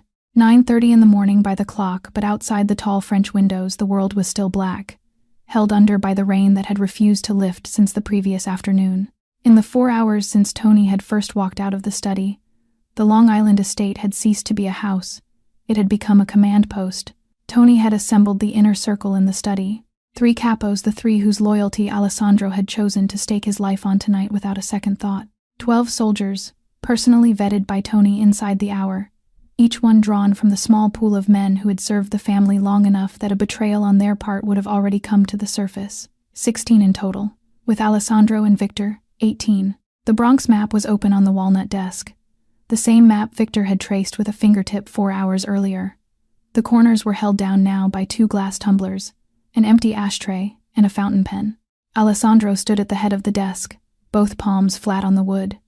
Victor stood beside him, not behind, not at his shoulder, beside at equal height, at equal distance from the map, close enough that any man in the room who understood the geometry of authority in this house understood also that a decision had been made, and that whatever Victor Romano had done or not done in the last 72 hours, he was standing tonight in the position he had always stood in. Alessandro spoke without preamble. His finger moved on the paper as he assigned. Team A, Tony leads. 4 men. You take the front. You make noise. You draw fire toward the main entrance and you hold it there. Automatic weapons. Thermal optics. You do not push past the first 2 rooms. I want you loud. I do not want you dead. Tony inclined his head. Team B, Marco leads. 5 men. You circle east. Cut the main power feed to the building. Kill the camera system. and hold the rear service door open for our exit. When the lights go dark, you have 3 minutes to blind every eye in that facility." Marco, 38 years old, a former Marine, the man who had lifted Alessandro out of the wreckage of the Queen's explosion beside Victor 12 years ago, gave a single hard nod. "Team C, myself, Victor, 2 men." Alessandro's finger left the front of the map and traced a thin line along the storm sewer that ran east into the industrial parcel. "We enter through the eastern drainage tunnel. Straight to the basement, straight to the holding room where Elena and Lucia are being kept. We do not stop to engage. We take them. We come out through the same tunnel, and we do not fire around. We do not absolutely have to fire until they are behind us." He raised his eyes to the room. "Tonight is not ordinary work. This is war. If any man here is not ready to die for it, say it now. There is no judgment in it. Say it and step out. You will not be marked." No one spoke. The 3 capos stood still. The 12 soldiers stood still. Tony's face did not move. Marco's face did not move. Alessandro nodded once. "Prepare. Vehicles depart at 10:30. The men filed out of the study without a word. Boots on marble. Then boots down the great staircase. Then the muffled activity of the lower floors as the estate's armory began to be opened for the second time in its history. The door closed behind the last of them. Alessandro and Victor were alone. For a moment, neither of them moved. Then Alessandro reached down to the leather sheath at his right hip, the sheath that had ridden on his belt inside his jacket every day for 20 years, unseen by anyone who did not know to look for it. He drew the knife. 6 inches of Damascus steel. The pattern in the metal caught the desk lamp and threw it back in shifting bands of dark and light. The handle was carved horn, worn smooth at the grip by 2 generations of use. On the underside of the pommel, cut so deeply that no polish had ever softened it, was a single letter M. His father had given it to him on the morning of his 18th birthday. He had never given it to another man. He held it out to Victor. Victor looked at the blade. He did not understand at first. His eyes went from the steel to Alessandro's face and back again, and something in his throat closed. Alessandro said, quietly, 3 days ago, Leonardo tied you with a rope I could not see. Tonight, you cut it yourself. With this knife. In your own hand. Victor took it. His fingers closed around the horn grip. His hand shook not the tremor of fear, which he had learned to master years ago in this house, but a different tremor, deeper, the tremor of a man holding something he had not believed he would ever be given. Alessandro's voice went lower. It was steady, but there was iron in it now. After tonight, whatever happens, if you live, you keep this knife. If you die, this knife goes to Lucia. With one message. Her father cut his own rope. No one cut it for him. She will understand it when she is old enough. Victor could not speak. His hand tightened on the horn grip. Then his other hand rose, and he took hold of Alessandro's hand, not the way a soldier grips the hand of his boss, not the way a subordinate touches his don's ring, but the way a brother took the hand of a brother in a doorway before one of them walked into a room he might not walk out of. He did not let go for 10 seconds. Alessandro did not pull his hand away. He allowed the grip. He returned it quiet, level, without ceremony. At last Victor spoke. His voice was hoarse again, hoarser than it had been in the confession, because now it was carrying a different weight. Alessandro, if I do not come back, you tell Lucia that her father loved her enough to have been ready to betray the man he had loved as blood, in order to save her. That is not a defense. That is only so she will know. Alessandro nodded, slowly. I will tell her. But you will tell her first. He squeezed Victor's hand one last time. Then he let go. Go, draw armor. Vehicles at 10:30. Do not be late. Victor nodded. He turned, the Damascus blade held loosely at his side in the hand that had not stopped trembling, and he walked to the study door. He paused at the threshold. He did not step through immediately. For one moment he turned his head back and looked at Alessandro across the length of the room, looked at the man he had almost killed 3 days ago in the ordinary weakness of an ordinary week, the man who had just placed into his hand the knife with which to cut his own bonds. There were no words for that look.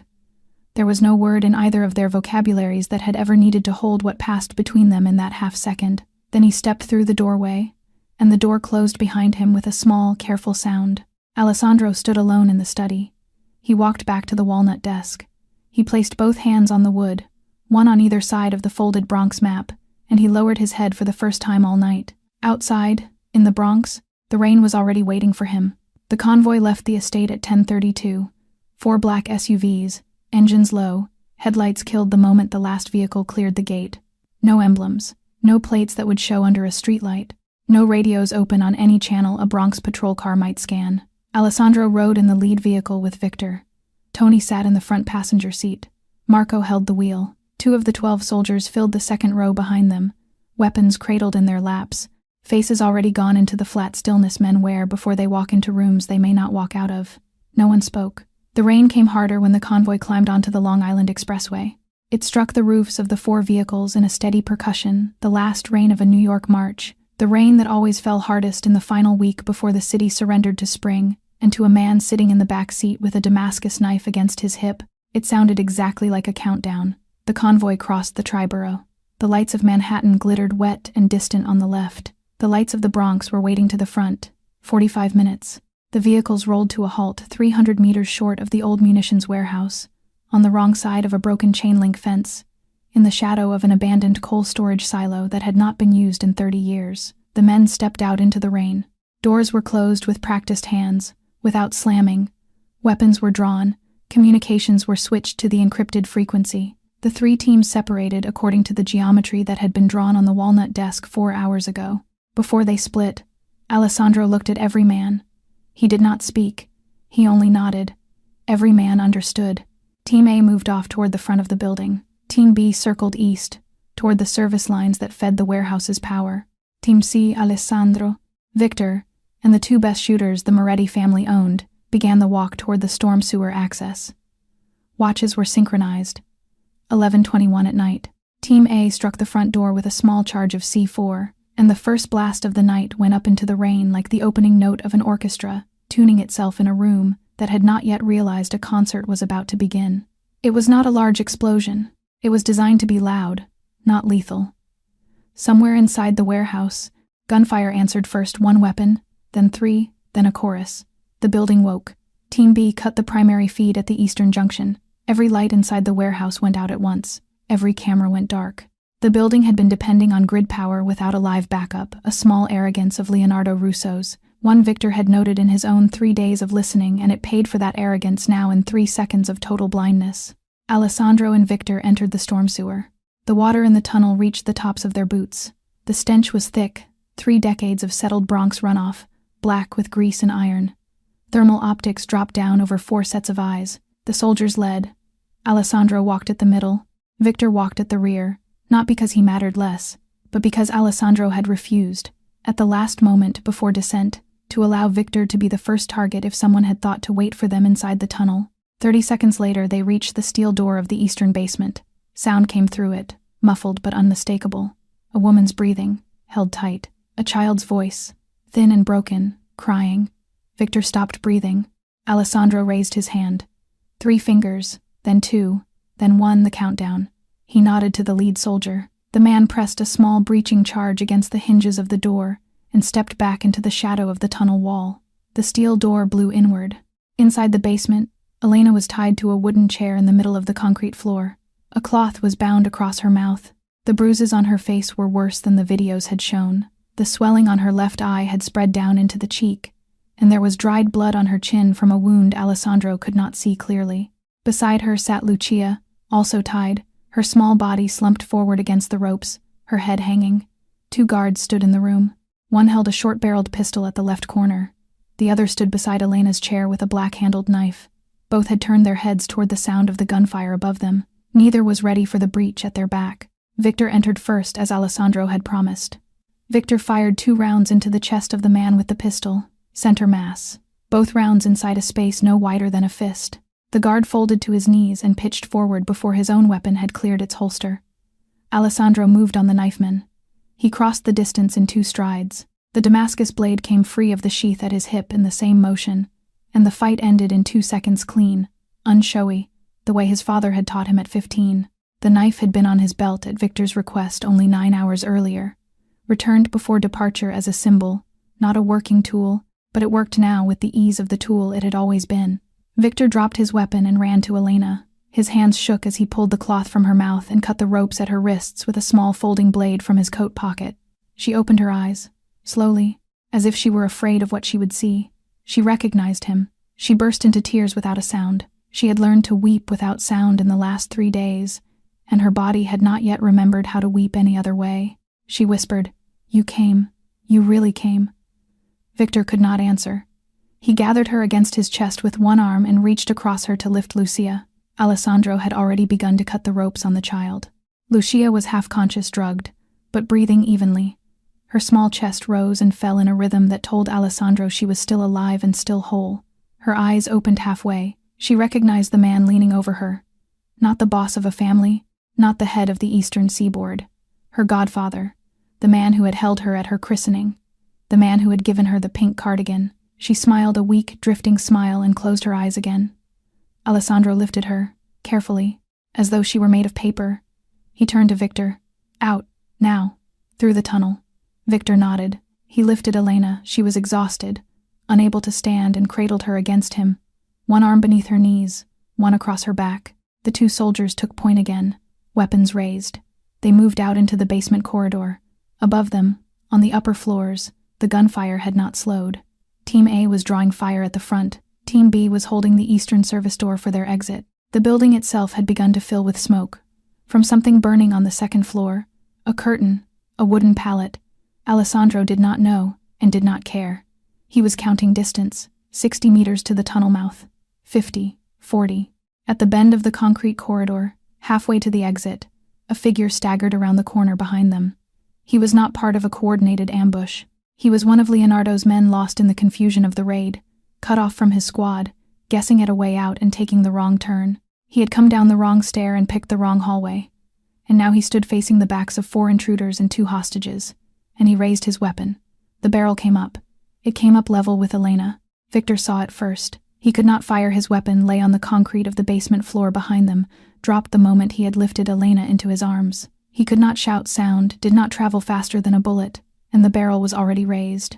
He had time for one thing only. He turned.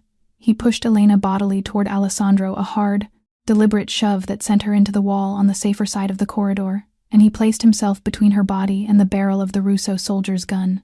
He did not raise his hands. He did not try to shield her with his arms. He turned his back to the shooter, on purpose, so that when the rounds came they would strike him and not go through him.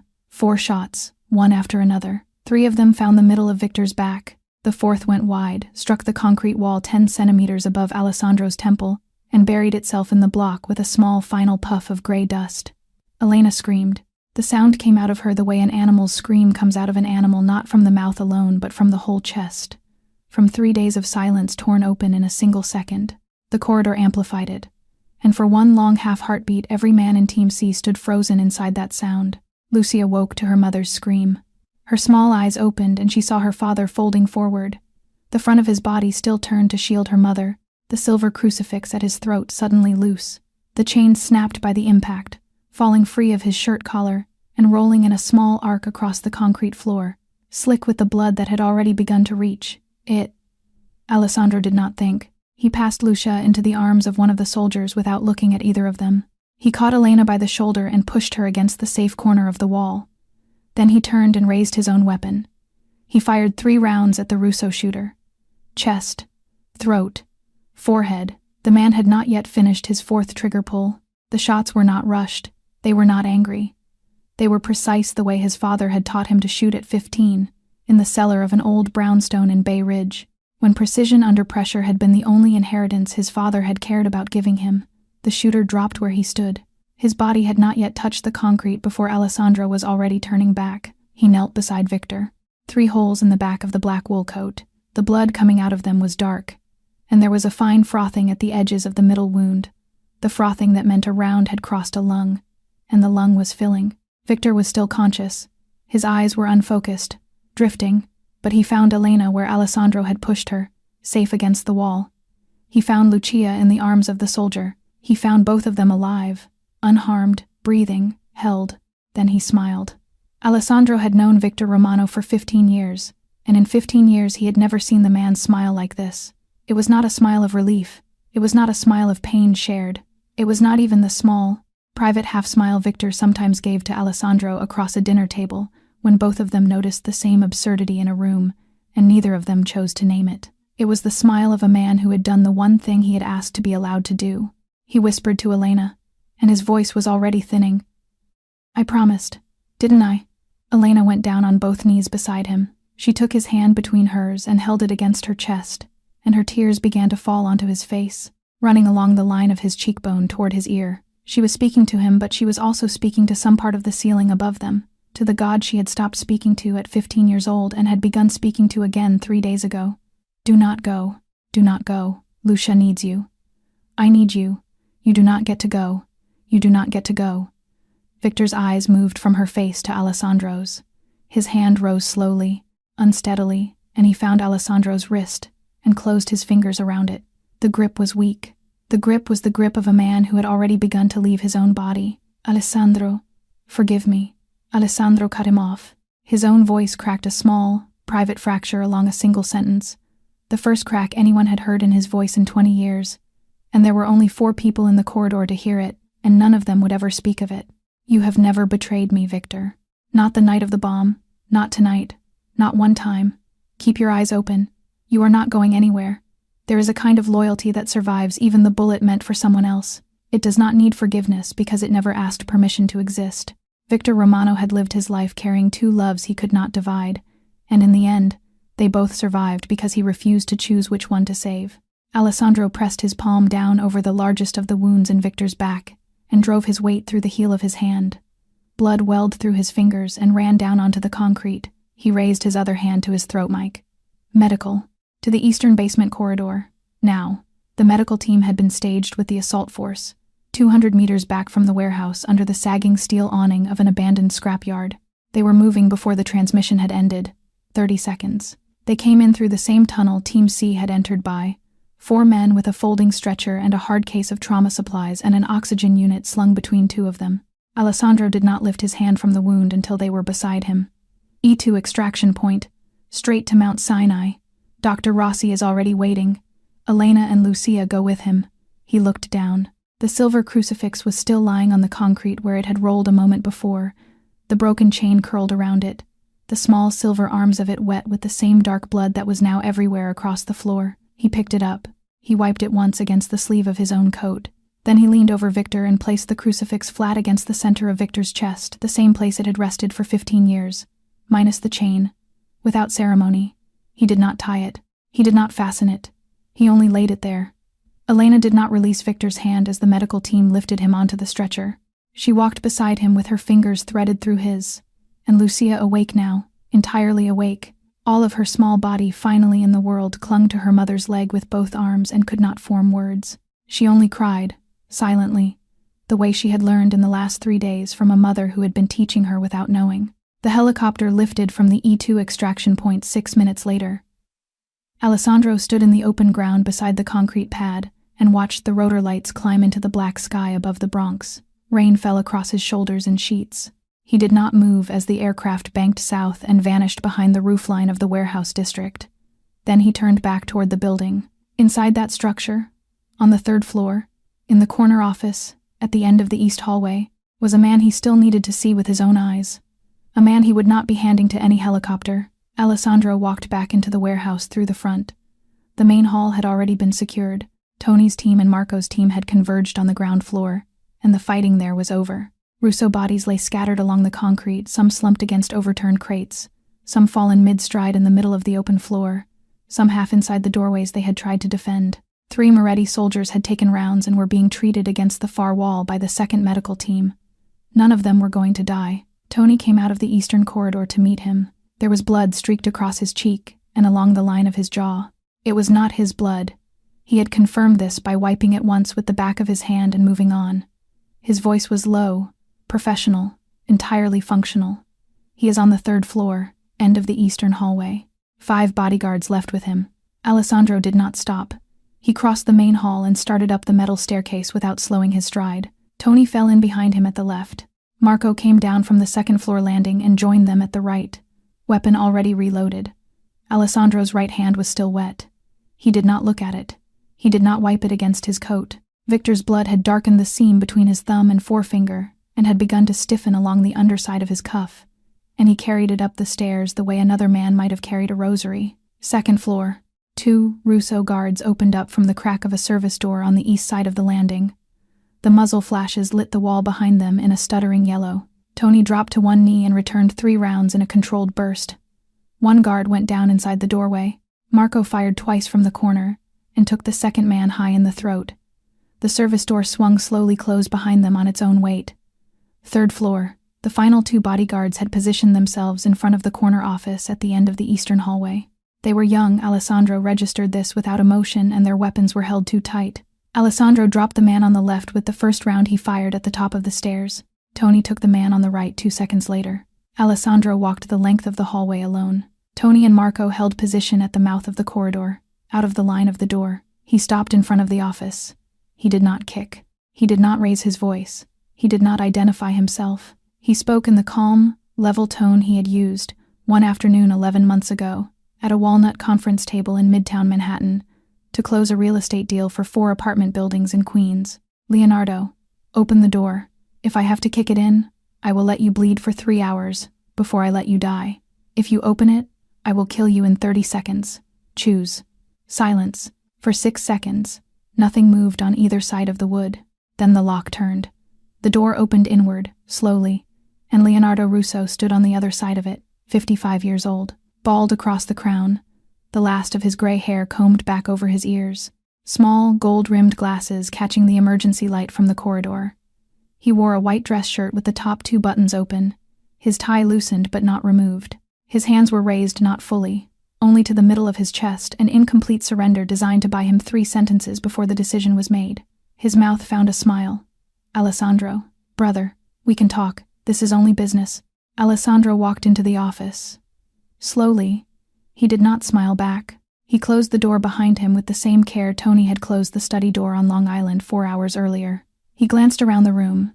A cheap cherrywood desk with a scratched veneer, fake leather chairs whose stitching had begun to split at the seams. A liquor cabinet stocked full but stocked entirely with imported bottles that any true don of the eastern seaboard would have recognized as low-grade knockoff labels. Framed prints on the walls of cars and boats Leonardo did not own. A room built to impress men who did not know better. This was the office of a man who had been playing at being a boss. It was not the office of a boss. Alessandro spoke. His voice remained level. You kidnapped the wife and the 8-year-old daughter of the man I hold as blood. You forced him to plant a bomb to kill me. You made 37 videos of a child being terrorized, so you could hold a knife to the heart of her father. And now you tell me this is only business. Leonardo's lips parted to answer. He did not get the chance. His right hand dropped from the middle of his chest toward the pistol he had holstered inside his suit jacket. The motion was slow. It was the motion of a man who had spent a decade believing he could out-negotiate anyone in any room and had never had to draw for himself. Alessandro was faster. Alessandro had been faster for 20 years. He fired 1 round. It struck Leonardo in the chest, not in the heart. To the right of it, into the upper lobe of the right lung. Alessandro had chosen the placement. He wanted this man to bleed slowly. He wanted this man to have 3 minutes of consciousness in which to understand that he was dying in the corner office of the very building from which he had schemed to seize the eastern seaboard, and that his death was being administered by the man he had believed he had already erased. Leonardo went down. His hand clutched at the front of his shirt. The pistol slipped from his fingers and clattered against the corner of the cherrywood desk before falling to the floor. His mouth opened. It shaped what might have been a word. No sound came out. Alessandro walked to him. He did not crouch. He knelt on one knee beside the fallen man and looked directly into Leonardo Russo's eyes. He did not speak. He did not need to. There was nothing that needed to be said inside those 3 minutes that had not already been said by the placement of the round. Alessandro waited. He watched the small, ragged rise and fall of Leonardo's chest slow, then stagger, then stop. 3 minutes and 7 seconds after the shot, he rose. He walked to the door. He opened it and stepped out into the hall. Tony was waiting at the corner. Alessandro extended his right hand. Tony reached into the breast pocket of his own coat and produced a folded white handkerchief and passed it to him. Alessandro wiped his hand. Victor's blood mixed with Leonardo's blood, dark on the white cloth, and returned it. Tony pocketed it without looking at it. Finish here, Alessandro said quietly. No one of Leonardo's organization walks out. Then burn the building down to the concrete. Do not leave a single mark that reads Moretti. In the morning, the fire department will find a gas explosion of unknown origin. Tony nodded. Alessandro walked back down the metal staircase. He crossed the ground floor without looking at any of the bodies. He stepped out into the rain and crossed the broken lot to the SUV, where Marco was already waiting behind the wheel. He opened the rear door and got in. Mount Sinai, he said. Direct. Do not stop. Marco pulled the vehicle around and drove. Alessandro sat in the back seat with his hands on his knees and his eyes on the rain running down the window. 52 minutes away, on a surgical table in an operating theater on the 4th floor of the hospital, Victor Romano was still fighting a battle that had nothing to do with the one they had just won, and Alessandro Moretti did not know whether the man he had called his brother for 15 years would still be breathing when the sun came up over the East River, Mount Sinai, 2:15 in the morning. Alessandro arrived directly from the Bronx. He was still wearing the body armor beneath his suit jacket, the vest concealed under a fresh coat he had pulled from the SUV's rear compartment during the drive. Beneath the sleeve of the coat, the underside of his right cuff was still darkened by a stain that had not fully dried. He had wiped his hand twice on the drive down. It had not been enough. The hospital security team met him at the service entrance. They were Moretti men placed inside the building at midnight, quietly, under the pretext of a private security detail for a family patient, and they had been waiting for him for the last hour. 2 of them fell in on either side and led him to the private elevator that ran to the 4th floor. Neither of them spoke. The elevator doors opened onto the recovery corridor. Dr. Rossi stepped out of the operating theater at almost the same moment. 30 years the doctor had served this family.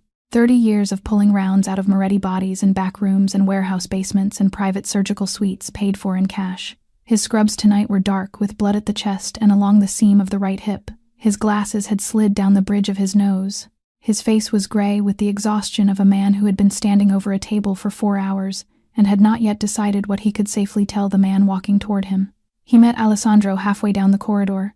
3 rounds, he said. His voice was clipped, professional, without softness the way he had learned to give reports in this house long ago, the way Alessandro required them. 1 entered close to the spine. We removed it. The cord is intact, he will walk again. 1 passed through the right lung. We placed a chest drain. That one gave us the most trouble. He lost a great deal of blood before we opened him. The 3rd stopped 3 centimeters from the heart. We did not extract it. The risk of moving it was greater than the risk of leaving it in place. He is alive, but the next 48 hours will decide. Alessandro nodded. He did not speak. There was nothing to say that Rossi did not already know. Elena had been brought into the family waiting area at the end of the corridor. The bruises on her face had been photographed for the record the family kept of its own wounds, then cleaned and treated. The split at her lower lip had been closed with 3 small, careful stitches. She was whole. She would carry marks for a month, and she would carry the memory for the rest of her life. But her body would come back. Lucia had been given a light sedative to help her rest. She was sleeping in the room beside her mother, on a folded cot, under the watchful eye of a nurse who had orders not to leave her side. Alessandro walked past the waiting area without stopping. He stepped into the recovery room where Victor lay. Victor was motionless on the bed. A tube ran into his mouth for the ventilator. 2 intravenous lines were seated in the veins of both forearms. Monitors on the wall above the headboard traced the slow, patient sinewave of his heart, and the ventilator worked in a quiet mechanical rhythm that answered it in count. The room smelled of antiseptic and of the faint metallic edge that no post-operative room fully hid. The silver crucifix was lying on the small bedside table. The chain was still broken. A nurse had unfastened it and set it aside when the surgical team had cut his shirt open in the ambulance bay. It rested there beside a plastic cup of water. Victor could not drink, its dented silver arms catching the low blue light of the room. Alessandro picked it up. He looked at it for a long time. Then he sat down in the chair beside the bed. He laid the crucifix flat against the center of Victor's chest over the hospital gown, over the bandages, over the place it had rested for 15 years and left it there without the chain. It did not need the chain. It only needed to be where it had always been. He took Victor's right hand. He did not squeeze. He did not hold tight. He simply closed his own hand around Victor's and let it rest there against the sheet. He did not let go for 37 hours. Elena came in. She stood at the foot of the bed for a long moment, one hand at her mouth, and then she went out again to check on her daughter, and came back and stood at the foot of the bed again. Alessandro watched her the 3rd time she came. He rose from the chair, walked to her, and placed his free hand, the left one, the one that was not holding Victor, lightly on her shoulder. "She needs you," he said. "I am here with him." Elena nodded. She did not argue. She went back to Lucia's room and stayed there. Dr. Rossi came and went. He checked the monitors. He adjusted an intravenous line. He nodded at Alessandro without speaking and left. He returned every 4 hours through the first night, and every 6 through the day that followed, and each time he came he took the pulse at Victor's other wrist and made a small note on the chart at the foot of the bed and did not disturb the boss on the other side. Nurses came and went. Fluid bags were exchanged. The catheter drain from the chest was measured and emptied. Someone brought Alessandro coffee at some point on the first morning. Someone brought him coffee again in the late afternoon. He drank it black. He did not eat. He did not sleep. His phone had been switched off since the Bronx. At the 37th hour, Victor's eyes opened. He could not speak. The ventilator was still down his throat, but his eyes found Alessandro across the small distance of the bed, and they held. They focused. They knew. His fingers moved, weak, searching. They found Alessandro's hand. Alessandro closed his own hand tighter. Victor exhaled a slow, thin breath through his nose and closed his eyes again. But this time it was the sleep of the living. Alessandro lowered his head. He did not weep. He had not wept since the funeral of his father, and he did not weep now. But his shoulders shook once, a single, silent contraction that moved through him from the base of the neck to the small of the back, and for the space of 30 seconds he sat with his head bowed over the hand he was holding, and he did not lift it. Then, quietly, he took the boss's control down over his face again. He rose from the chair. He walked out into the corridor for the first time in 37 hours. Elena was sitting on one of the green plastic chairs against the wall, Lucia asleep across her lap with a hospital blanket pulled up to the child's chin. She looked up at Alessandro's approach. She read his face before he spoke, and she began to shake before he said anything, because after 72 hours of learning to read the terrible faces of men, she had begun to be able to read the good ones too. Alessandro said 2 words. "He is awake." Elena broke. It was the first sound she had made since her scream in the basement corridor of the Bronx, the first real sound. The first sound that carried, the first sound of the woman she had been before Tuesday. She wept openly, without covering her mouth, and the sound of it woke Lucia in her lap, and the child looked up at her mother's crying face and understood, in the way small children sometimes understood the largest things without being told them, that the world had opened again. 3 weeks later, Victor could sit up. He could eat broth without help. He could laugh when Lucia climbed onto the chair beside his bed and unfolded, in careful order, every drawing she had made during the 2 weeks her mother had kept her home from school. The bruises on Elena's face had faded to a pale yellow along the cheekbone, and only the small, stitched line at her lower lip still marked her. She had begun to smile again, though the smile still carried a small tremor at one corner that Alessandro doubted would ever entirely leave. Alessandro visited on the Wednesday of the 3rd week. He brought a bouquet of sunflowers, the flower Victor had once told him, 6 years ago in a Long Island kitchen at Christmas, was Elena's favorite. Elena took Lucia down to the cafeteria for ice cream to give the 2 men the room. Victor spoke first. His voice was still hoarse, but it was steady now. "Alessandro, before anything else, thank you." Alessandro set the flowers down on the bedside table and took the chair. "For what? For forgiving, for listening, for bringing them home, for not killing me in that room the night I asked you to, which is what your father would have ordered." Alessandro did not answer immediately. He looked at Victor for a long moment. Then he said, quietly, "My father taught one thing wrong. He taught it having never had to choose. I chose differently." Victor nodded. He drew a slow breath. His chest still ached at the sight of the 3rd round. The one 3 centimeters from the heart, the one that would remain inside him for the rest of his life, and he spoke the sentence he had been holding for 3 weeks. "I have something to ask." "Ask." "I want to leave the family." Alessandro was not surprised. He had known. He nodded slowly. "Not because I have lost faith in you. Not because I am angry. Not because I regret 15 years. Only because I want to live an ordinary life with Elena and Lucia. I want my daughter to grow up knowing her father as a carpenter or a truck driver, anything that is not a gun. I want to sleep at night without listening for the sound of someone coming for my child a second time." Alessandro reached into the inside pocket of his coat and drew out a thick, sealed envelope. He laid it on the bedside table beside the sunflowers. "Enough for 3 generations. Your daughter will attend the finest university she can be admitted to without borrowing a single dollar. Your wife will have the house she has wanted since the day you married her. This is not wages. This is not payment for silence. This is the gift my father would have given you on the day he put that crucifix around your neck if he had lived to see a night like the one in the Bronx." Victor opened the envelope. He looked at the amount. He opened his mouth to refuse. "Do not," Alessandro said. "This is not a discussion." Victor closed the envelope. He nodded. Then he took Alessandro's hand, once, without words. "4 of my men will keep watch over your house for 5 years," Alessandro continued, "at a distance. You will never see them. You will never know they are there. But if any surviving fragment of the Russo organization or anyone else considers laying a hand on your family, they will die before they reach your gate." Victor's grip tightened. Alessandro rose. He walked to the door. He stopped there, one hand on the frame, and did not turn back. Live a long time, Victor. For me, for Lucia, for Elena. Then he stepped out, the door closed softly behind him. 9 months later, the small brick house sat at the edge of a coastal town in Connecticut, 2 stories. A wooden swing on the front porch Victor had built himself. Tomato plants in the backyard rising in neat rows along a trellis Elena had staked out over 3 weekends in April. No high fence, no iron gate, no cameras. A yellow Labrador dozed on the porch in the late afternoon light. Alessandro stopped the black car 40 meters up the street. He stepped out alone. No guards, no driver. He wore a gray wool sweater instead of a suit, something he had done perhaps 4 times in 20 years. He did not ring the bell. He did not open the gate. He only stood at the low hedge that bordered the sidewalk and looked across it. In the backyard, Victor was pushing Lucia on the wooden swing. She was 9 years old now. Her laughter carried across the yard the way the laughter of a child carried only when the child had been permitted to live the whole of a childhood without knowing what had almost been taken from her.